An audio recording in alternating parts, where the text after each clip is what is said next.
Ambition is not greed. Ambition is an eager desire to achieve, an eager desire to get ahead in life, to do more for your family, to prosper in health, wealth, and relationships.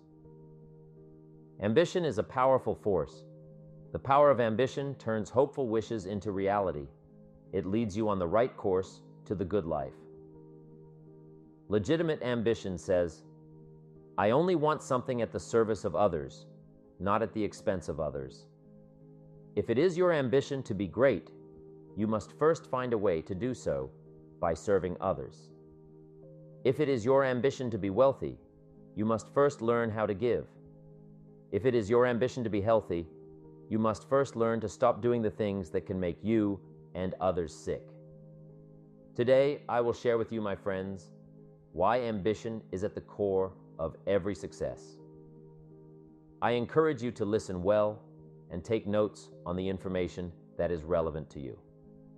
But remember, this is only the beginning. The insights you will learn from this program are seeds that have the capacity to lead to extraordinary achievement. My hope is that you will cultivate these ideas with your own imagination and creativity. Water them with your faith, intensify them with your activity, so that they will grow and bear fruit. I'm always intrigued with the challenge of trying to put into words the ideas that can make a difference in a person's life. And now I have the pleasure of sharing these ideas with you. Ambition is like a secret treasure for many people. Imagine it as a burning desire inside you, urging you to achieve something special. The dictionary describes it as a strong desire for distinction, power, or fame. But what does that really mean? Let's break it down. Now, think about the word eager. It's like when kids are super excited about their birthday parties. They can't wait to be the star of the show, receive lots of gifts, and eat way too much cake. Even grown-ups get eager about birthdays, unless they feel a bit awkward about the number of candles on the cake surpassing their accomplishments. Being eager isn't just about birthdays, though. It's like when you're thrilled to watch a ball game, see your kids perform in a dance recital, catch up with an old friend, or shop for a shiny new car. Eager feels like a burst of joy and anticipation.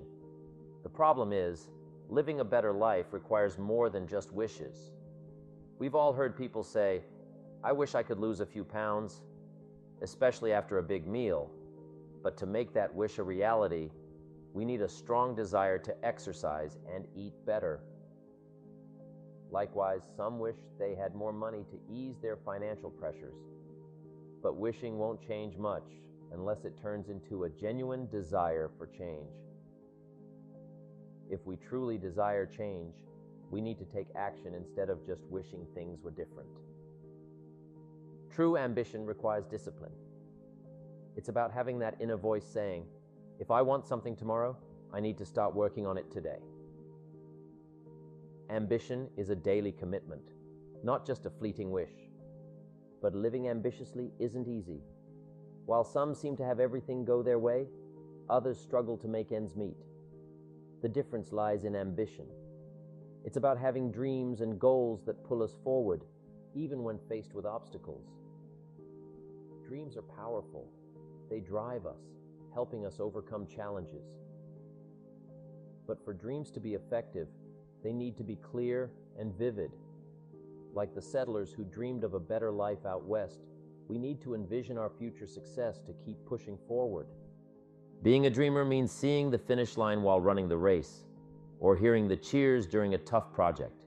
It's about being willing to endure discomfort until it becomes comfort, because that's how we achieve our dreams. Ambition has always been vital, even from the early days of America.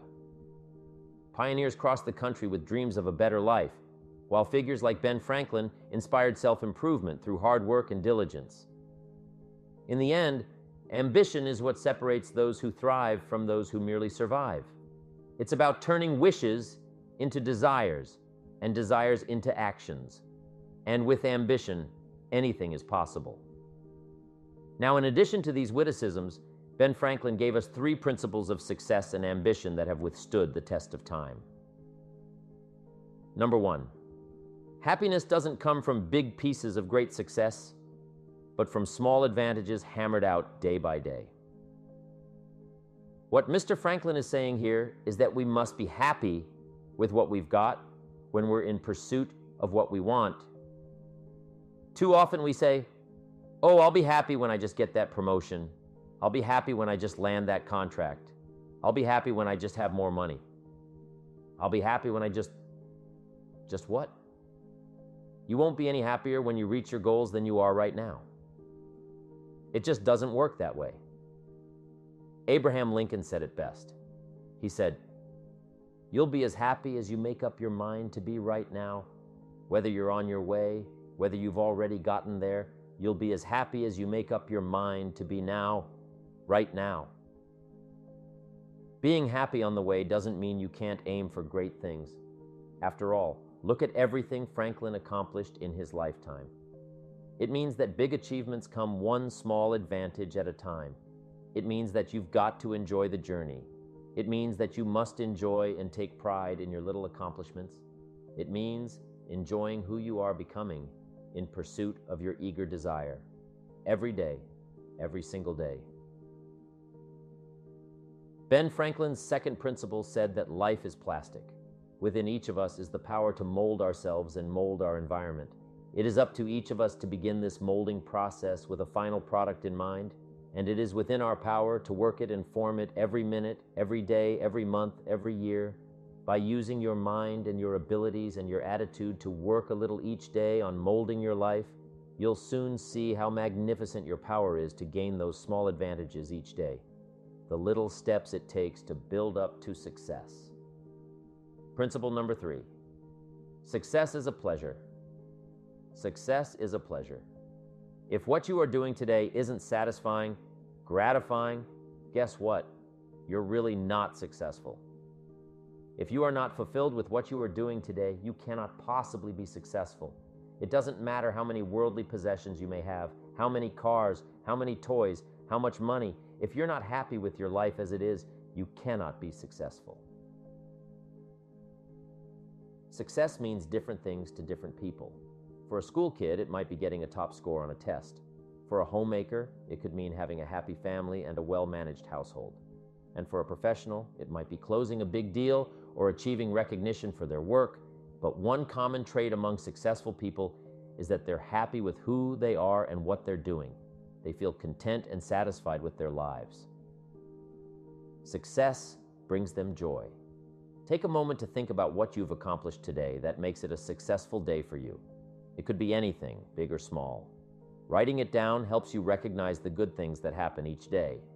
Over time, you'll start to see patterns emerging. Developing this habit can guide you towards greater success and happiness. In short, Mr. Franklin shared 3 principles of success and ambition. Number 1, big achievements come one small advantage at a time, one step at a time, one day at a time. Number 2, you have the power to mold your life, to make it whatever you want, to shape it and reshape it. And number 3, success is measured through pleasure. This is the key one. Success is measured through pleasure. You've got to be happy along the way. You've got to learn to give yourself a pat on the back. Good job. You need to tell yourself, "I'm proud of me today." You've got to be happy. You've got to learn to enjoy the process.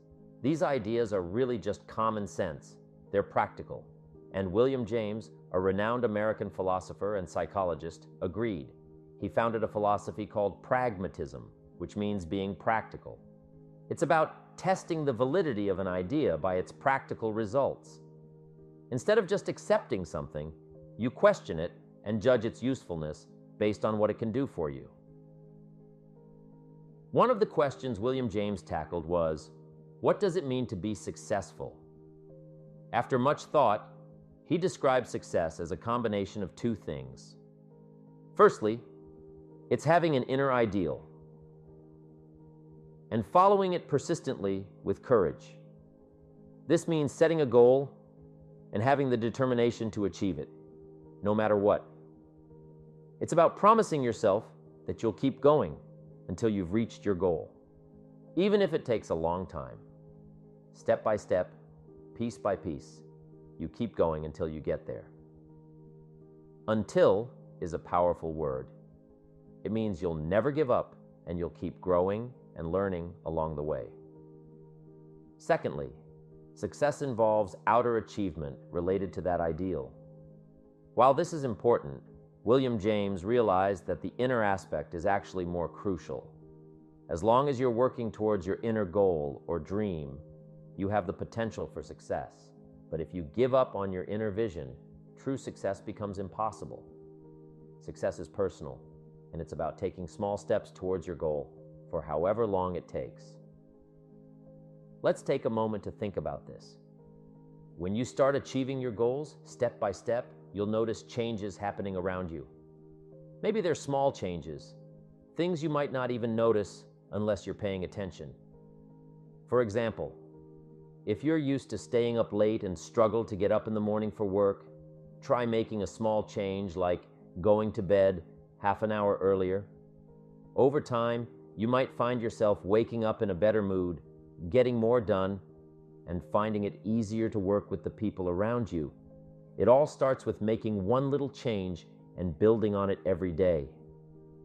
You see, you can't change what's happening around you without first changing what's happening within you. When you start changing how you think, how you act, and how you treat others, life will start responding to you in a positive way. You can apply this to any part of your life, whether it's your career, your relationships, or your personal habits. Start by asking yourself, what small changes can I make today? Maybe it's as simple as smiling at someone in traffic, greeting your colleagues with enthusiasm, or spending quality time with your family instead of zoning out on the sofa. When you focus on making others happy and improving their day, you'll find that these small acts add up to something meaningful. And remember, you can't do it alone. Success is not a solo journey. Take the time to appreciate and thank the people who support you, whether it's your colleagues, your family, or your friends. A little gratitude goes a long way. So, as you work towards your goals, don't forget to show appreciation to those around you and go the extra mile for them. It's not just about achieving success. It's about building meaningful connections and making a positive impact on others along the way.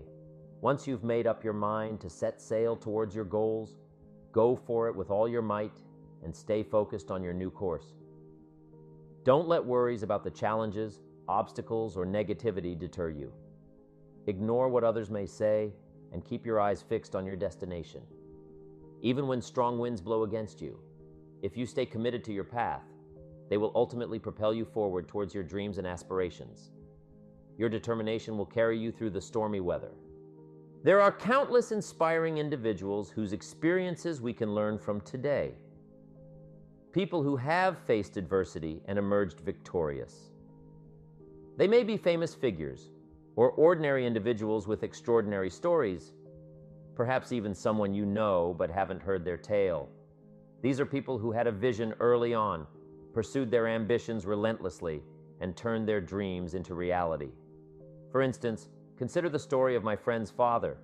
Despite being labeled as thrifty, he has a remarkable history that sheds light on his frugal habits. Raised in an orphanage after losing his father at a young age and being separated from his mother due to his behavior, he understood the value of seizing opportunities to avoid going hungry. Despite facing such adversity, he transformed his life from rags to riches solely through sheer determination and hard work. Starting as a vacuum cleaner salesman, he eventually pursued higher education, became a successful radiologist, and is now enjoying a fulfilling retirement, indulging in hobbies like fishing and riding his Harley. Stories of success surround us everywhere we look. Take the time to converse with these individuals or delve into their narratives. You might glean valuable insights and discover that they have already walked the path you are embarking on. When we think of Jesse Jackson, we often associate him with politics.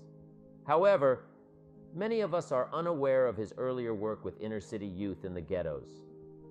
Before seeking votes on the streets, Jackson delivered a powerful message to these young people. I am somebody. His aim was to instill in them the belief that ambition is essential for being a good person. He emphasized the importance of striving to improve their lives and surroundings, as anything less would be a waste. Jackson recognized the significance of reaching out to America's youth before negative attitudes and habits became ingrained. His dedication to making a difference in the lives of disadvantaged young people is truly admirable. These principles taught by Jackson are equally applicable to each of us. When you wake up tomorrow and stand before the mirror, remind yourself that you are somebody, that you matter, and that you have the power to enact changes that will bring you closer to your ideal future. It's crucial to heed the words of motivational figures like Jackson, as lasting motivation is accompanied by education. Many of these individuals have documented their journeys in books, sharing their stories and the lessons we can all learn from them. Imagine you're planning a short trip for the weekend to a place you've never been before. Wouldn't you seek advice from someone who has been there? You'd ask about the best route, safety tips, what to bring, places to explore, and potential pitfalls to avoid. Similarly, in life, by listening to those who have traversed the path you aspire to take and learning from their successes and failures, you can enhance your own journey and make it more fulfilling. Listening to the stories of others can be motivating, captivating. They can provide that extra push you've been looking for. They can demonstrate what the power of ambition is truly all about. They've been there. Their knowledge is valuable. And when you use that knowledge and motivation to take action, you'll gain momentum. Eventually, you will find that the key to motivation, true motivation, is right there inside you. You won't have to look elsewhere to get pumped up, turned on, charged up. With the right knowledge behind you, you will learn how to motivate yourself. With the right knowledge, you will find yourself becoming inspired on your own, by your own learning, by your own discovering. You won't have to hope that somebody comes along to turn you on in the morning. They might not show up. You'll find that your journey of pursuit is the best alarm clock in the world. Joseph Epstein wrote a book called Ambition. In his book, Epstein defines ambition as the fuel of achievement. He says that everybody has a need for achievement, to do well, to get somewhere in life, to be better. To achieve achievement means moving forward. And in order to move forward, you must be motivated, inspired, ambitious. You must have dreams and goals that create ambition. Good ambition, positive ambition. Now, ambition does not mean being greedy. It does not mean being selfish. It does not mean getting ahead at the expense of others. Ambition is not greed.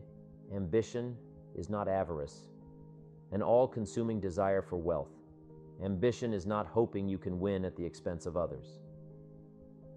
Do you suppose Judas was ambitious? He ended up with 30 pieces of silver, a fortune in those days. Was Judas successful because he had all that money? No. Judas sold out. Was Judas happy when it was all over with? No. The money didn't make him happy. What he did to get the money certainly didn't make him happy. What Judas became in the pursuit of his fortune caused him to end his own life. What drove him was not ambition. Ambition is not greed. Ambition is an eager desire to achieve, an eager desire to get ahead in life, to do more for your family, to prosper in health, wealth, and relationships. Now, desire does not always translate into ambition. Desire is what you want for yourself. A bigger house, a better car, a fatter bank account, a better life. I desire to have these things.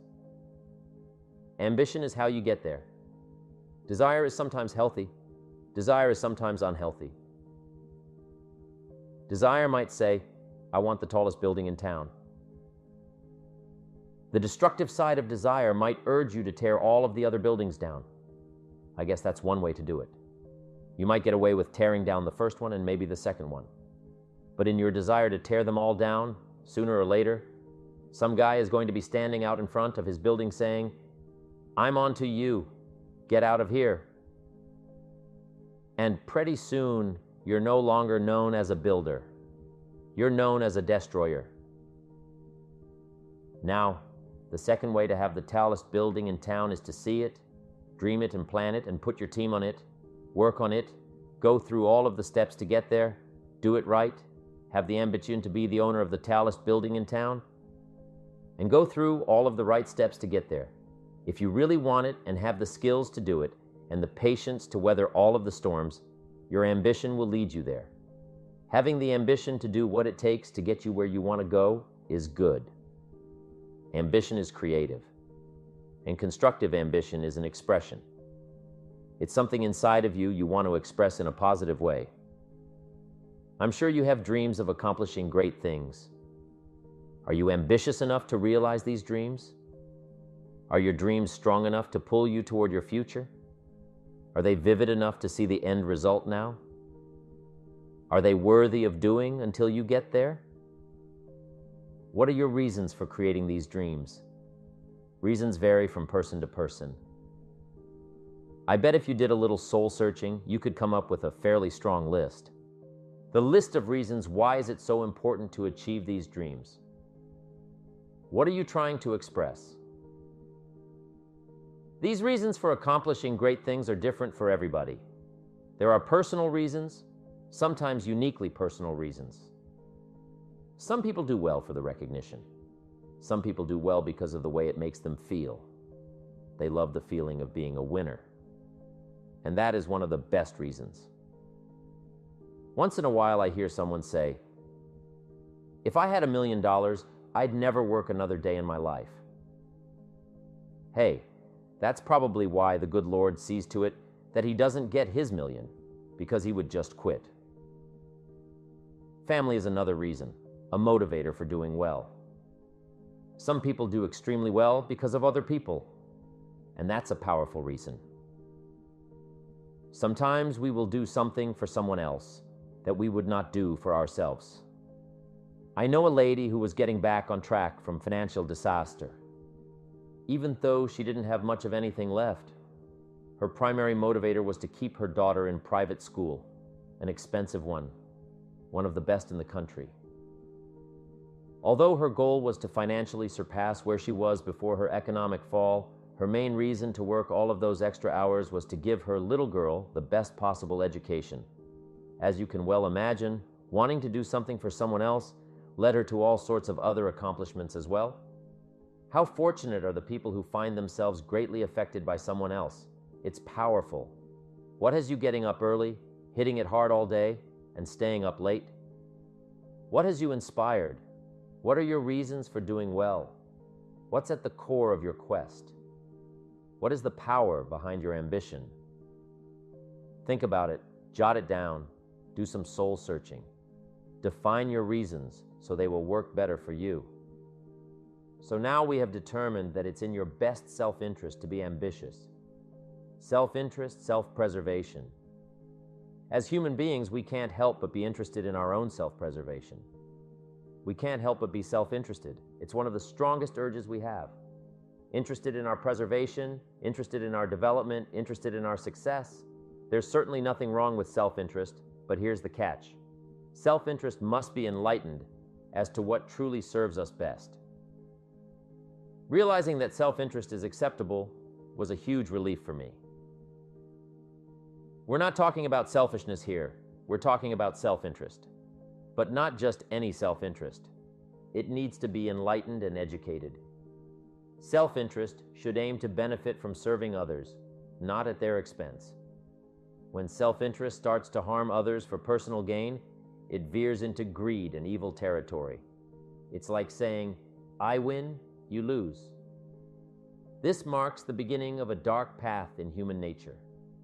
Enlightened self-interest, on the other hand, seeks to benefit while also serving others. Let me share a story my friend told me about a person she hears from every few months. This guy calls to ask for donations for food baskets for homeless families. My friend gladly donates because she herself was once homeless and understands their plight. She made sure the group he represents is legitimate. But after a couple more calls from the same guy, she started chatting with him about other things. It turns out he's in a tough spot himself. He's broke, living in a hotel, and searching for any construction or odd job he can find. However, what's remarkable about him is that he spends 2 or 3 hours every night calling people to raise money to feed the homeless from his hotel room. While many would suggest he use those hours to work more jobs, he believes it's crucial to help those in need despite his own struggles. He's grateful for having a roof over his head and enough to feed himself. Every time my friend talks to him, she notices he's making progress. He's paying off debts and starting to save money, with plans to move into an apartment soon. Now recently, an interesting thing happened. My friend was talking with an associate of hers. She's single, lives in a big house, needs to find a handyman to help her out on a regular basis, someone who can build an addition onto her house. So my friend told her about this guy. The only reason this guy ended up being hired was that my friend's associate was touched by his dedication to service, while he himself was down and out. Service, success at the service of others. Now, this guy isn't rich by any stretch, but through my friend's network, he now has constant work doing things around several people's houses, and now he's in a place of his own. And guess what he does every night? He's still making phone calls to get money to feed the homeless. What great character this man has. Enlightened self-interest leads to wealth. Self-preservation leads to poverty. Somebody says, well, I can't be concerned about other people. I have to pay attention to myself. Well, then you'll always have to. Somebody says, I can't be concerned about other people's bills. I've got enough worries trying to pay my own. Well, then you'll have to worry about them for the rest of your life. The best way to get that monkey off your back is to turn your attention around. Once I understood some of this stuff, I'm telling you, it revolutionized my whole life. Now, self-interest is okay, yes, but here's what self-interest must be. If you truly want to be happy, it must be enlightened. It says, don't keep your attention on yourself. If you want your life to work out, well, turn your attention to others. In your own self-interest, be enlightened. Truly act in your own self-interest by making an investment in service to others. Next, if you wish to receive, there's nothing wrong with wishing to receive. It's part of self-interest. But here's the enlightened part. If you wish to receive, you must give. Some people say, if you give, it's gone. No, not if you're educated. If you're stupid, yes, it's gone. But if you're enlightened, chances are if you give, you've invested. And what do we expect an investment to do? Return. Get back what you put out? No. We expect it to return. Multiplied bigger, greater, better. My father taught me something valuable. Son, always do more than what you get paid for. Some might disagree with that, saying it could disrupt the system. But I know they're mistaken. Following my father's advice has been beneficial for me.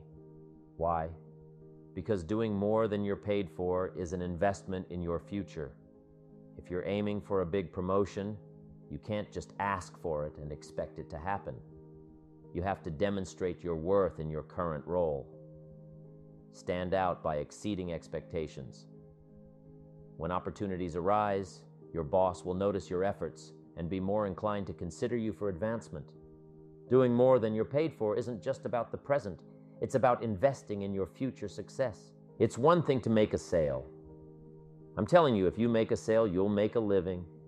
If you go beyond making the sale and serve people by keeping in touch, calling them before they call you, writing a thank you note. Sales will lead to multiple sales. You can make a fortune if the customer is well taken care of.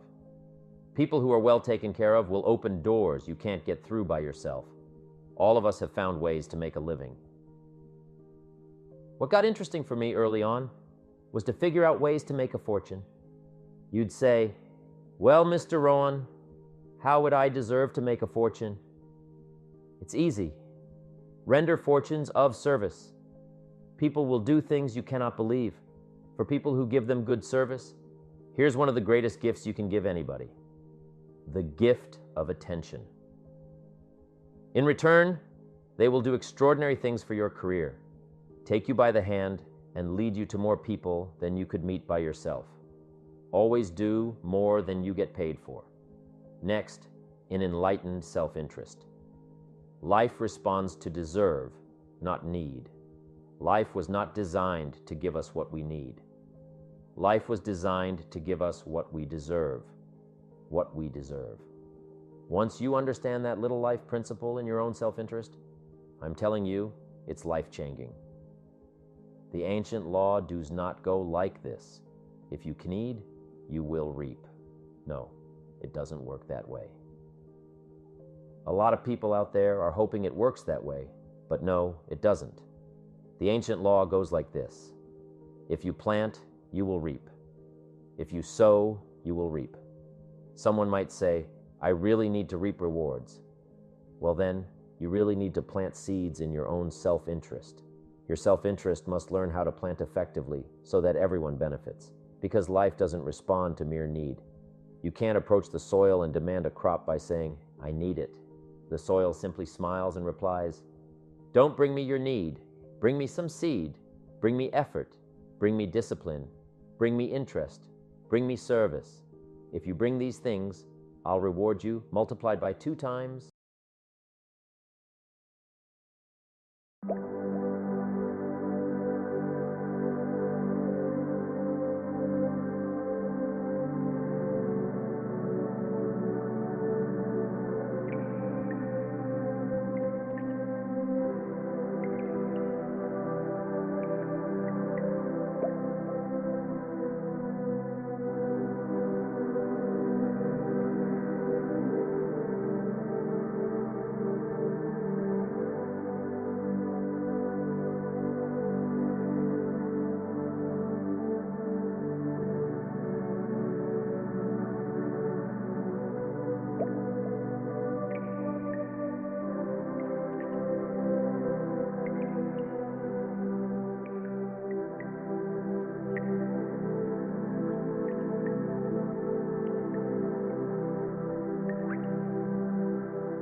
5 times, 10 times. You can't rely on need alone. You must come with seed. You must come with willingness. You must come with skills. You must be ready to learn, adapt, and grow. You must be willing to make an effort, even in challenging times, to remove obstacles and to nurture. That's the only way to receive a fruitful return. Once you grasp these principles, self-interest becomes an exhilarating challenge. It ensures that everyone emerges victorious. Enlightened self-interest ensures that everyone wins. If you want to discover, you must seek. And if you seek, you will find. To uncover, you must actively search. You must attend church. You must join seminars. You must visit the library. You've got to browse bookstores. You've got to enroll in classes. You've got to pursue knowledge. Why? Because if you seek, you will find. You'll discover ideas. You'll find inspiration. You'll find hope. You'll make connections. But you must actively engage in the search. You must be vigilant. Life reserves its treasures for those who earn it, not those who merely need it. Enlightened self-interest involves giving so that you may receive, seeking so that you may find, ensuring that everyone benefits. Enlightened self-interest requires education. It acknowledges that life is more than just the passage of time. It recognizes that life is a collection of experiences encompassing highs and lows, laughter and tears. You must decide to take action. You must possess the discipline to act. Now, here's what's important about discipline. One discipline affects another discipline. All disciplines affect each other. In fact, here's a good philosophical phrase. Everything affects everything else. Nothing stands alone. Don't be naive and say this doesn't matter. Of course it matters. It all matters. Some things may matter more than others, but everything matters. If you'd rather sleep in than go for a walk around the neighborhood, pretty soon it will matter. If you'd rather spend your money instead of saving it, pretty soon it will matter. If you'd rather put off a letter to an old friend instead of corresponding regularly, pretty soon it will matter. If you'd rather work late every night instead of going home and spending time with your family, pretty soon it will matter. It all matters. Every letdown affects the rest. If you won't walk around the block, you probably won't eat right, and you probably won't buy the books, and you probably won't attend the seminars, and you probably won't spend your money wisely. And after years of this, it all adds up. So the key to reversing this process is to start picking up the disciplines. It does matter. It all matters. Now here's the positive side. Every new discipline affects the rest. Every new discipline makes a difference. That's why action is so important. The smallest action, the least action, the action that you won't think will matter. It all matters. Take it. Because when you start accomplishing and the value starts to return, you'll find inspiration to do the next one and the next one and the next one. If you start walking around the block, it'll inspire you to start eating right. You start eating right, it'll inspire you to get a book. You get a book and it'll inspire you to get a journal. You get a journal and it'll inspire you to develop some skills. Disciplines affect each other. Lack affects the rest of your life. The key is to reduce this sense of lack. One of our biggest temptations is to slack off a little, to do just a bit less than our capabilities, to take a short break. Some might say, it'll only affect my sales. But no, it affects your mindset. It influences your beliefs. It impacts your family life. It affects everything. No, you can't afford to slack off. That's what vacations are for. When you're at work, focus on work. When you're on vacation, fully relax and enjoy the moment. If you're thinking about work during your vacation, you'll end up ruining it. So stay disciplined, be fully engaged, do whatever it takes to complete the task at hand, restore your health, improve your finances, sort out your family life. Stay disciplined. Practice discipline every day.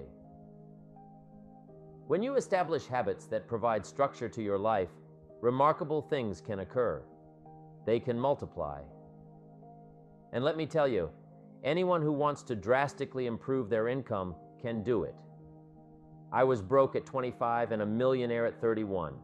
Everything around me remained the same. The change was within me. I refined my mindset. I read books. I attended classes. I started seeing life from a different perspective. I'm telling you, it works. Now, there are 6 principles of building ambition that we will discuss as we go through this program.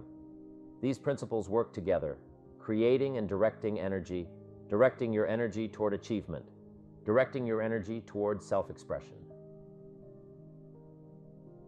Right now, we'll touch on the 6 principles in definition only, and later in the program, we'll get into each one separately. Here they are, the 6 principles of building ambition.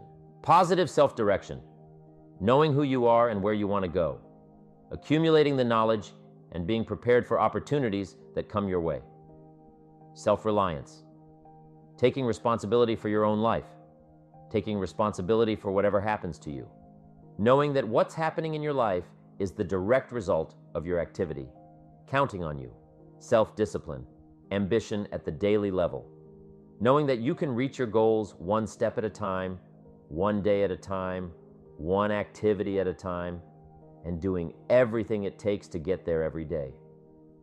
Self-enterprise, consistently being able to create opportunity and consistently being able to take advantage of it, being aware enough to see it, skilled enough to make it work for you, working with others.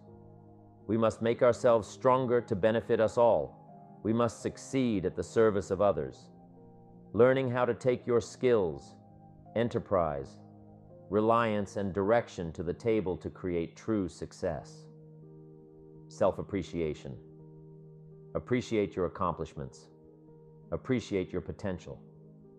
Knowing that in one day you completed all you set out to do, fueling your ambition by fueling your appreciation of yourself.